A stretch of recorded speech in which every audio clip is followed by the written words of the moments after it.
Hello, my name is Caleb Lay, and I am a senior biological sciences and chemistry student at QU. Hi, my name is Julissa Quinonez. I'm a senior here at QU, majoring in biological science. And through the leadership of Dr. Combs, we have been creating novel PHB1 protein expression vectors as a route to sepsis treatment. With 250,000 Americans dying each year from sepsis, novel treatments are of interest to pharmaceutical companies. Recent studies suggest that the PHB protein has anti-sepsis effects. However, this function is not understood. In order to elucidate molecular mechanism for PHB function, an efficient method for expressing pure full-length PHB and PHB protein domains must be developed. It is hoped that better understanding of the PHB function will lead to novel pharmaceutical treatments for sepsis and ultimately lower the mortality rate. In pursuit of collaboration with the Anderson and Roman Lab at the University of Iowa College of Pharmacy, we set out 3 objectives. On our end, we needed to create efficient and specific expression vectors for PHB and PHB protein domains. Using our expression vectors, our partnership lab will express protein and interrogate each domain of PHB to relate protein structure to the antisepsis function, at which point the partnership lab will use the knowledge gained from PHB to design highly effective antisepsis drugs. Our first step is to transform the PHB1 expression vector using our plasmid and competent bacteria. Our plasmid is a loop of DNA with genetic material containing the PHB1 pCMV6 mammalian expression vector, which has antibiotic-resistant properties. The competent DH5 alpha E. coli bacteria alone is not resistant. When we transform the expression vector, the E. coli will take up the plasmid and will then have its properties to be resistant against the antibiotic. The main purpose of this step is to increase the amount of DNA we have to work with. Looking more closely at our vector, we know it has antibiotic-resistant properties. The antibiotic we have been working with is kanamycin, also known as neomycin. We want to plate the transformed bacteria on kanamycin-treated agar plates. Because kanamycin normally kills bacteria, only E. coli organisms that took up the PHB1 vector should be able to survive and replicate. This image showcases 4 plates from the original transformation experiment. 400 and 200 microliter transformation solutions were plated in duplicate. As the arrows highlight, all 4 plates have growth. These findings are significant as all plates contained kanamycin, an antibiotic, which should have inhibited all growth from all 4 plates. Let us remember, though, the expression vector contained a kanamycin resistance gene. A bacterium that took up the PHB expression vector could, in turn, produce kanamycin resistance proteins and would be able to survive on the plate. Any E. coli that did not take up the PHB expression vector would not be able to withstand the kanamycin and would not grow. Therefore, white consistent colonies in a concentration-dependent manner would suggest the transformation experiment a success. The PHB1 expression vector plasmid was isolated from the E. coli cells. This was done by plucking individual colonies from the plate and placing them in kanamycin-treated nutrient broth to reproduce overnight. In order to prove that we have isolated our plasmid, we did a restriction digest using Bagel 1. The restriction enzyme will cut our expression vector at specific sites, resulting in fragments sorted by size. Our PHB1 vector could be cleaved at 6 specific sites, resulting in 7 individual fragments as different sizes. With the products of our restriction digest, we did a gel electrophoresis. Looking at our gel, with the result of multiple bands, we can confirm that we do have our PHB1 vector isolated. The dual bands at 3027, 1173, and 410 were caused by DNA methylation. When DNA is reproduced in a living organism, such as E. coli, it becomes methylated, and this affects how the DNA runs on the gel. We will return to this idea of DNA methylation as it plays an important role in a later step. Like all good science endeavors, we have hit a roadblock.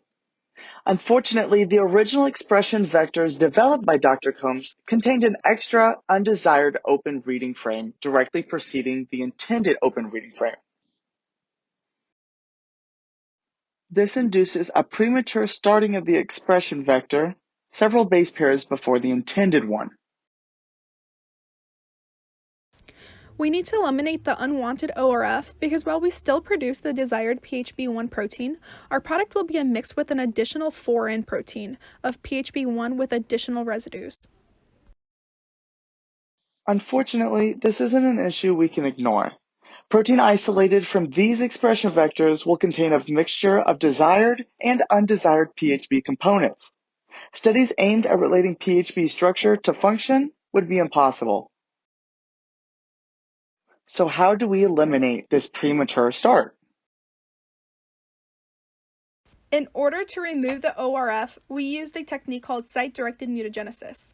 We designed a new primer that consisted of a point mutation so that only one base pair would differ from the original. Our change was an adenine base pair to a thymine base pair. Unlike before, we performed a long-range inverse polymerase chain reaction so that the PCR would amplify around the backbone of the template DNA.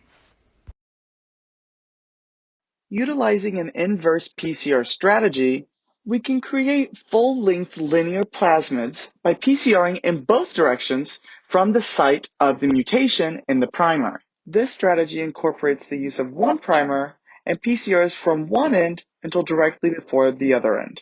After many rounds of amplification, the wild-type sequence AATG will be drowned out compared to the mutated sequence TTG. Also, special shout out to Dr. Enger's thermocycler in the top right-hand corner. Using gel electrophoresis to assess our inverse PCR product, we made a gel that is qualitative and semi-quantitative. Here, not only the size mattered, but the brightness of the band did too. Comparing these bands to the ladders, we know what size our product should be and were able to confirm it. We then estimated the amount by comparing it with a known amount of DNA in each ladder. Looking in the first column of the 1 microgram ladder, the 1,000 base pair band contains about 80 nanograms of DNA. By filling each well with 5 microliters of the PHB product, we were able to estimate that our PCR product contains about 100 nanograms total of DNA. Therefore, our PCR products are about 20 nanograms per 1 microliter. This is important information to know, moving on, because our ligation reaction, which is coming up, is very specific and too much DNA could prevent the step from being successful. Here we draw back to the topic of DNA methylation. As mentioned previously, the bands migrate more slowly when they are methylated. On the left side of the slide, you will see a picture of our product in a tube, and on the right side is a picture of our gel where the product was ran. The arrows are pointing to areas of the DNA that have been methylated. When DNA is amplified in a living cell, some sections may methylate more than others. The DPN1 enzyme will attack the methylated areas and will eliminate it. Only the wild type, or the original copy, will be affected since it was in a living organism. The mutant plasmid DNA will not be methylated. Digesting with DPN1 increases our chances for success in the next step of ligation, where, in theory, we will only have the mutated PHB1 vector DNA. It's important to remember we still have a linear PCR product.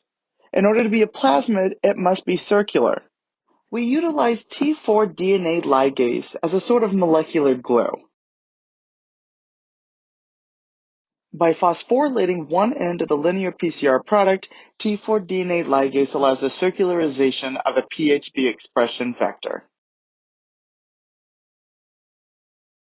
The mutated PHB expression vector DNA was then transformed into competent E. coli cells and plated on kanamycin-containing agar plates, ready for overnight incubation. The plates were removed the next morning and were visualized for growth. All plates had growth except for the negative control. Keep in mind, only bacteria that took up the PHB expression vector containing the kanamycin-resistant gene can survive on these plates. Therefore, colonies of growth would suggest that the mutated PHB expression vector was successfully transformed into E. coli cells. Now that we have our mutated plasmid, we went through all the steps once more. We performed a transformation to increase working stock of our plasmid. Then we placed the transformed bacteria on an agar plate that consisted of nutrient media and kanamycin, which is our antibiotic. We again harvested and incubated a colony in kanamycin-treated nutrient broth to allow exponential reproduction. We then isolated the DNA from the E. coli. Given the site-directed mutagenesis was a success, our product would be the mutated PHB1 expression vector. In performing the site-directed mutagenesis, we coincidentally introduced an MFE1 restriction site. MFE, this restriction enzyme, cleaves DNA sequences reading CAATTG. The wild-type expression vector does not contain this sequence and would therefore not be digested by MFE1. Plasmids containing the new mutation, however, would contain this MFE1 restriction site and therefore would digest if exposed. In order to confirm the mutation, the PCR product was placed in an MFE1 restriction digest overnight. The digest solution was then ran on an electrophoresis gel. And so that's what we did. And here is the gel of the MFE1 digest. The first well has the DNA ladder in it, gives us our reference values. The second well, which is absent, is our negative control. The third well contains undigested PCR product. This was the product right out of the PCR machine. And then in the fourth well, we have the PCR product with MFE1 with that restriction digest.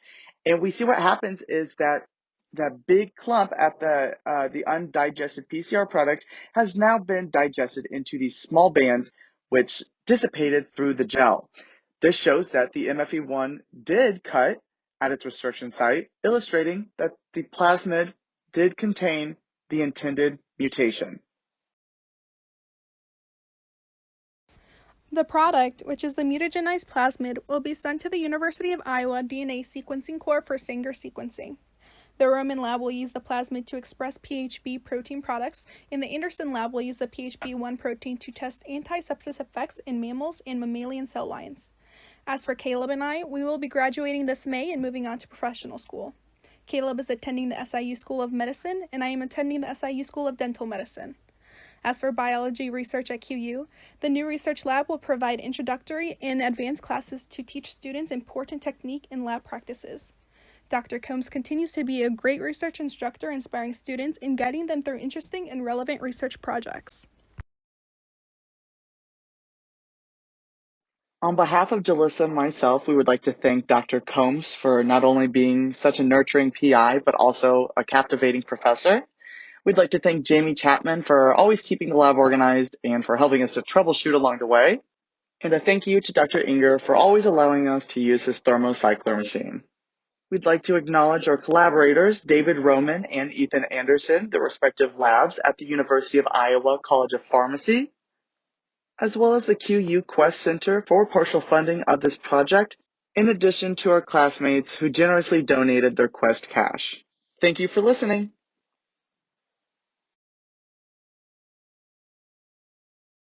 Our first question asks, why not test for mutations by cleaving full-length PHB plasmids with MFE1 and Bagel1 double restriction digest? While this is more common to do, we were unable to do so because our two restriction enzymes are incompatible. In order to ensure our product is mutated PHB1 vector, a second PCR was ran utilizing a tenet of site-directed mutagenesis. Calling for newly designed primers, these new primers would contain only one mismatch from the mutated PHB1 plasmid, and in hand, two mismatch base pairs from the original wild type. These primers will bind and amplify the mutated PHB1 plasmid, but not the original. The presence of a band on a gel would confirm that we have the mutated product. Did anything go wrong? If so, what steps were taken to correct it? We knew from the beginning that some plasmids just would not contain the mutation, but that's why we designed our experiment with several different confirmation points to make sure, we're confirming we do have the plasmid each time.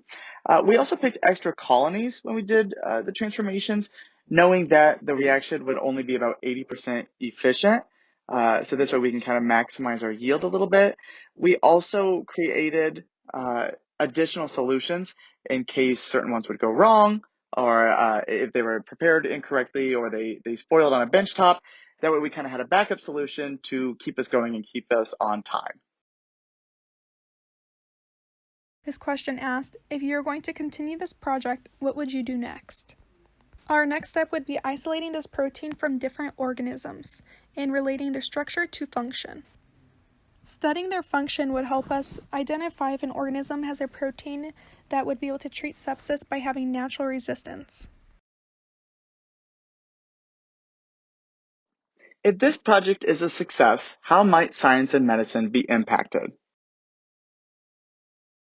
Creating a novel anti-sepsis drug would be tremendous for medicine. Not only would this drug save lives in the hospital, but also on the battlefield, where an easily administered small peptide drug could be given to impede any septic response and in turn decrease the chance of death.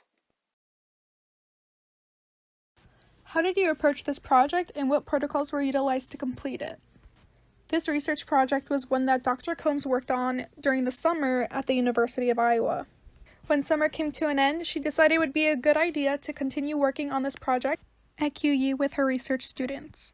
While we used a couple standard protocols, such as the transformation protocol, we planned the experiment based on an original research article called A Simple Method for Site-Directed Mutagenesis Using Polymerase Chain Reaction, which was published in 1989.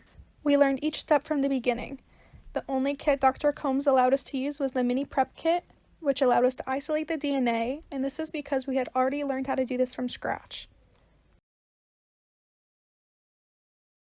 In what ways has research impacted your learning overall? As a science student, research is critical. After all, science is a mode of discovery, and research is the ultimate application of that. I'm able to showcase and utilize the knowledge and skills that I've gained over the past years to, make and produce my own work, my own experiment, and it makes me feel more comfortable to move on to grad school and complete research at that higher level.